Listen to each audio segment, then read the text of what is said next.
Today's scripture reading is from the second chapter of Ecclesiastes, and it's verses 4 through 11. I made great works. I built houses and planted vineyards for myself. I made myself gardens and parks and planted them in all kinds of fruit trees. I made myself pools from which to water the forest of growing trees. I bought male and female slaves and had slaves who were born in my house. I also had great possessions of herds and flocks, more than any who had been before me in Jerusalem. I also gathered for myself silver and gold, and the treasure of kings and of the provinces. I got singers, both men and women, and delights of the flesh and many concubines. So I became great and surpassed all who were before me in Jerusalem. Also my wisdom remained with me. Whatever my eyes desired, I did not keep from them. I kept my heart from no pleasure, for my heart found pleasure in all my toil, and this was my reward for all my toil. Then I considered all that my hands had done, and the toil I had spent in doing it, and again, all was vanity and a chasing after wind, and there was nothing to be gained under the sun.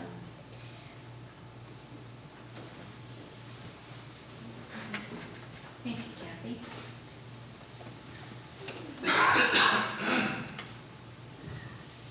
The sermon this morning is the second, the last of a two-part on money matters. Pastor Susan sent this to me, and so I will be reading her message.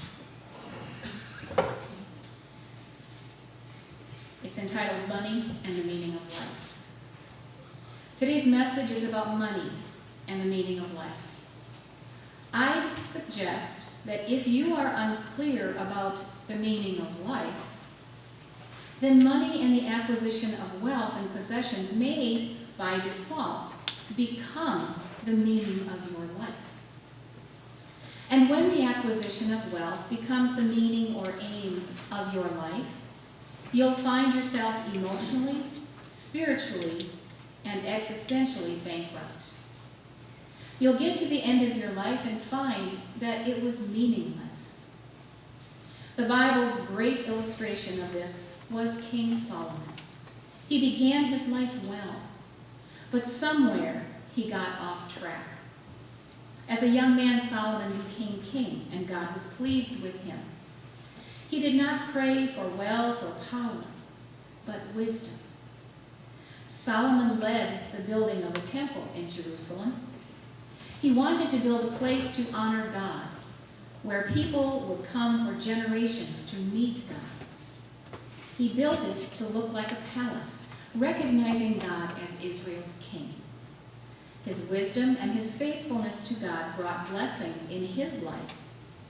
But a sad thing happened to Solomon that happens to many people today. As his blessings increased, he gradually forgot the meaning of life. The more he had, the more his life became caught up in having more. You see, hints of the problem in 1 Kings, where at the end of chapter 6 we read, Solomon built the Lord's temple in 7 years.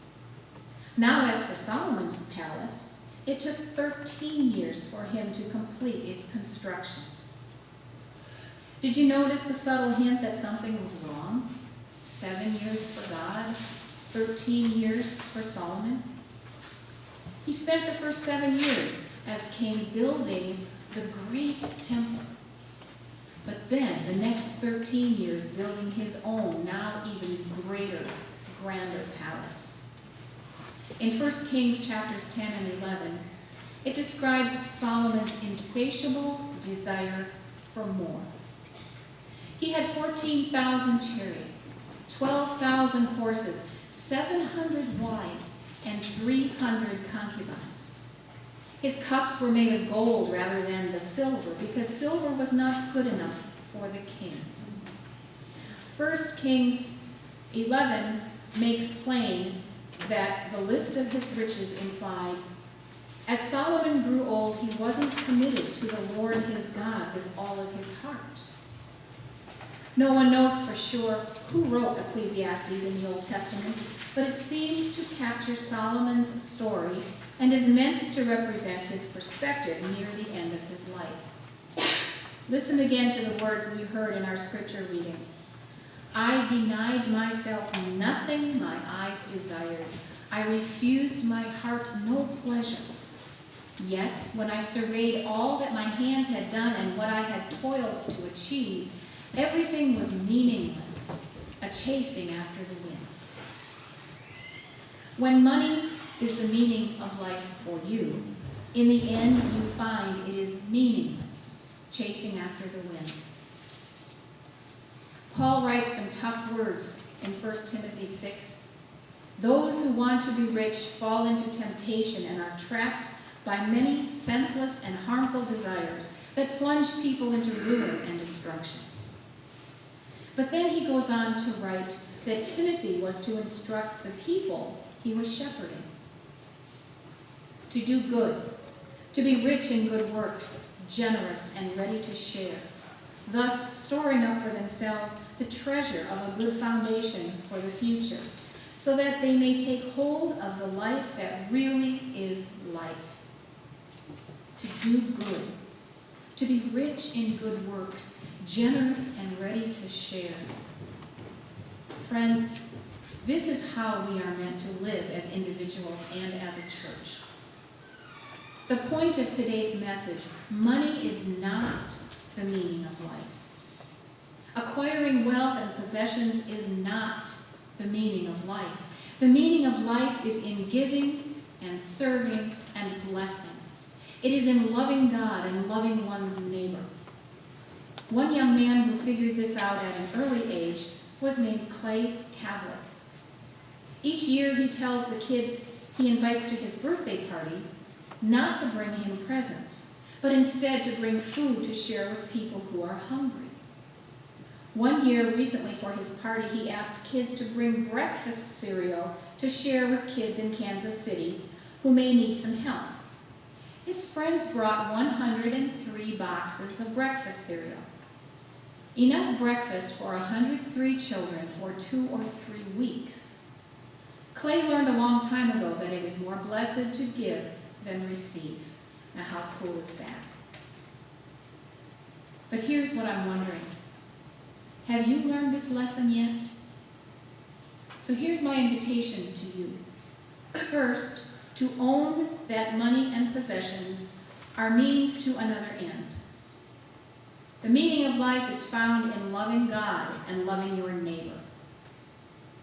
Secondly, to make it your goal to be defined by generosity, first to God and then toward others in your time, talent, and resources. And finally, if this is your church family, seriously consider your financial giving. Is it time to step it up a bit? Is it time to take tithing seriously? Is it time to move beyond tithing to extravagant giving? As you do, to allow your commitment to be a reflection of your faith and discipleship, your commitment to Christ, and your investment in God's work. Amen.